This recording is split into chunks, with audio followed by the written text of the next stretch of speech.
দালাল বিলাকৰ সন্মান এনেও বেছি হয়নে নহয় ৰাইজ আৰু এতিয়া বৰ্তমান সময়ত এই দালাল বিলাকক চৰকাৰেও পুৰস্কাৰ দি আছে গম পাইনে হয় এই জেলত নি সন্মান দি আছে আপুনি পালে নে কি সন্মান নাই স্যার মই অলপ অলপ কম পাই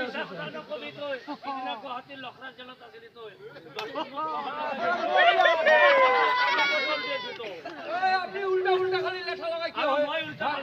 এই যত জিতি কথা কই থাকে এটা কথা হল চাও এই যে দালাল বিলাকে সঁচাকে ভুল কাম কৰি আছে কিন্তু এই দালাল বিলাকক ভুল কাম কৰিবলৈ সহায় কোনে কৰি আছে আমাৰ আপোনাৰ মোৰ নিচিনা নহয় আপোনাৰ মোৰ নিচিনা মানুহবিলাকে নহয় জানো এই এখেতসকলৰ দৰে কি কথা কয় হে আমি পইচা দিছো হয় চাওক এই যে দালালজনে কাম কৰে দালালজনে কাৰ কাম কৰে এই আপোনাৰ মোৰ দৰে মানুহৰে কাম নকৰে জানো গতিকে আমিহে দালালজনক টকা দি কাম কৰাই আছো ভুলটো কাৰ আমাৰে ৰাইজৰ ভুল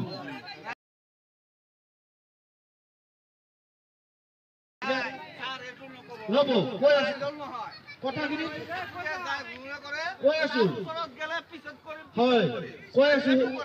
আছো এতিয়া চাওক এতিয়া ৰাইজে যদি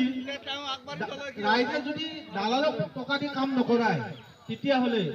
দালালজনে কাম কৰিব পাব জানো নাপায় নহয় একদম সব ঠিক কথা কইছে আপনি মই একদিন তার ঘর যাও নাই তাই ৰাতিপুৱা আমার ঘর আহি দরজা খুলে দিও খাড়া হয়ে আছে কই ভাইজান কামটা করে দেব না 2000 টাকা রাখো করে দেব আর ফোন করবো পয়সা লাগলে মই লগ লাগে যাম মোর কামটা করে দেব শুনো কেউ নরি কাম দেয় স্যার মোক এই এতিয়া কথা হল এই যে দালালবিলাক এই কামবিলাক দালালৰ হাতত গ'লে কি হয় 100 টকাৰ কামটো সদায় 3-4 হাজাৰ টকা ভৰিব লাগে সেইকাৰণে কি কৰিছে অসম লোকসেৱা অধিকাৰ আইন 2012 এই আইনখনক 2019 চনত সংশোধন কৰি যাতে ৰাইজে দালালৰ ওচৰ নচপাকৈ যাতে ৰাইজে চৰকাৰী কোনো অফিচাৰক টকা নিদিয়াকৈ কামবিলাক কৰিব পাৰে যিটো নিৰ্দিষ্ট সময়ত সোনকালে যাতে কামবিলাক কৰিব পাৰে সেইকাৰণে কি কৰিছে অনলাইন ব্যৱস্থা কৰি gov.in আপোনালোকে মাটি নামজাৰি আবেদন জন্ম মৃত্যুৰ প্ৰমাণ পত্ৰ বিবাহ পঞ্জীয়নৰ আবেদন caste certificate income certificate PRC certificate গাড়ী ৰেজিষ্ট্ৰেশ্যন নাও জাহাজৰ ৰেজিষ্ট্ৰেশ্যন এনেকুৱা ধৰণৰ সকলোবিলাক কাম আপোনালোকে RTPS-ৰ জৰিয়তে নিজৰ মোবাইলৰ পৰা কৰিব পাৰে এতিয়া কথা হ'ল চাওক সকলো মানুহেতো মোবাইলৰ পৰা কৰিব নাজানে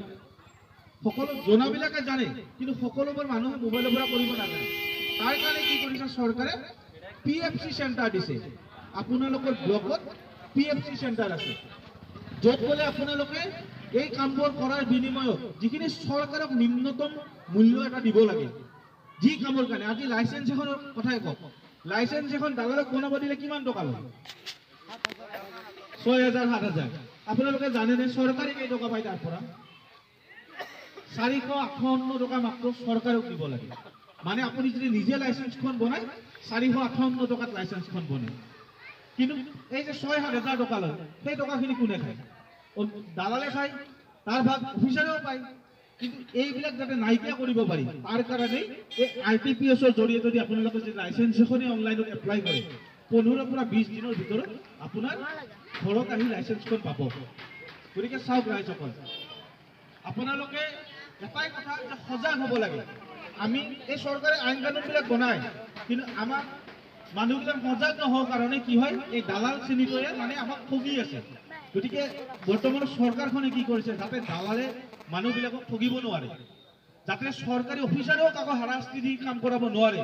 তাৰ কাৰণে কি কৰিছে এই অনলাইনৰ ব্যৱস্থা কৰিছে আপোনালোকে যিকোনো এনেকুৱা ধৰণৰ কামৰ কাৰণে আপোনালোকৰ ওচৰৰ লগত PFC চেণ্টাৰ আছে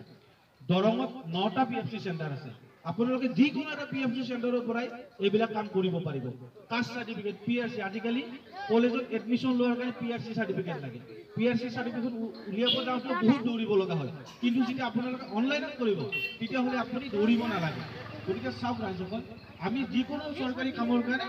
আমি সদায় PFC